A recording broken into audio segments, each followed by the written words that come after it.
안녕하세요. 오늘 함께 읽을 동화는 송미경의 어떤 아이가입니다. 이야기는 틈에서 시작됩니다. 누군가 그 틈을 발견하고 또 집요한 시선으로 그 틈을 관찰합니다. 그 틈에서는 낯선 공간으로 갈 수 있는 어떤 통로가 발견될 수 있겠죠. 그런데 왜 낯선 공간일까요?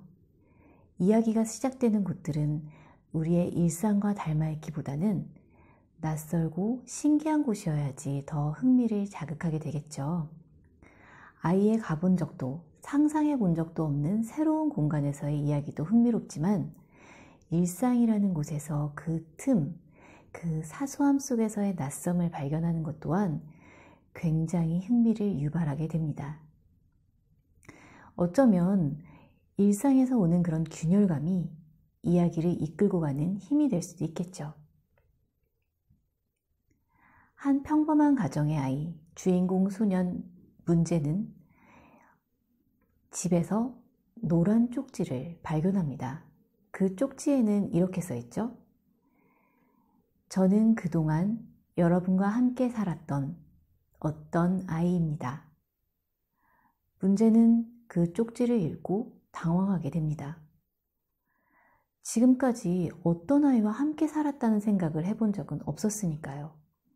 가족 사진을 뒤늦게 봤을 때 웃고 있는 한 아이가 알 것도 같고 또 낯설기도 합니다. 그리고 문제는 아이의 흔적을 집안 구석구석에서 발견하게 되는데요. 그래서 문제는 어떤 아이가 우리와 함께 살긴 살았었나 봐 라고 생각을 합니다. 그런데 이어지는 질문은 그런데 왜 우리가 그걸 몰랐지? 가 이어지죠. 아마 어떤 아이의 대답은 편지에도 나와 있는데요. 바로 가족들 간의 무관심입니다. 어떤 아이는 떠나지만 어찌 보면 가족들 사이에서는 서로가 어떤 아이의 존재일 수도 있었다는 거죠. 예를 들어서 문제는 아빠, 엄마, 누나, 형 이렇게 5 식구가 살고 있는데요. 형은 문제가 몇 학년인지도 모르고 아빠는 엄마가 어디서 일하는지 그리고 누나는 왜 합숙소 생활을 하는지 헷갈릴 때도 있어요.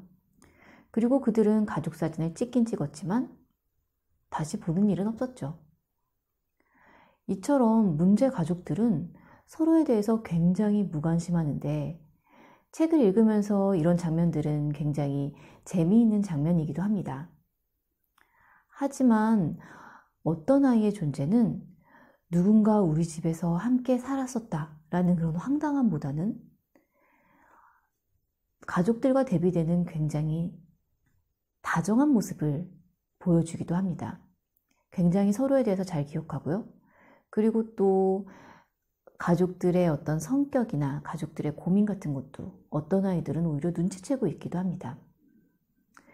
그래서 어떤 아이가라는 작품은 현대사회 속에서의 어떤 무관심, 가족들과의 무관심에 대해서 우리에게 시사하는 바가 큰데요.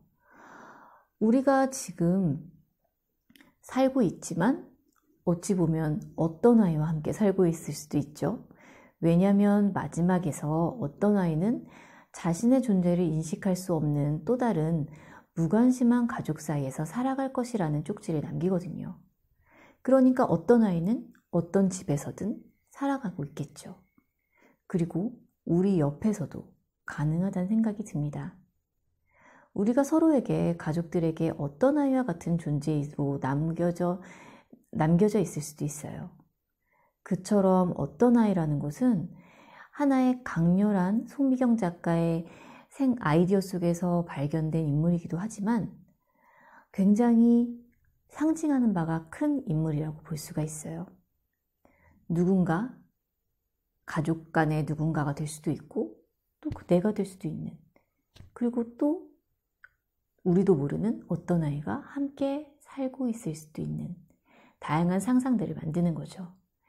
이러한 상상들은 무관심한 가정이라는 리얼리티, 그 틈에 발견한 하나의 노란 쪽지에서 시작이 되었습니다.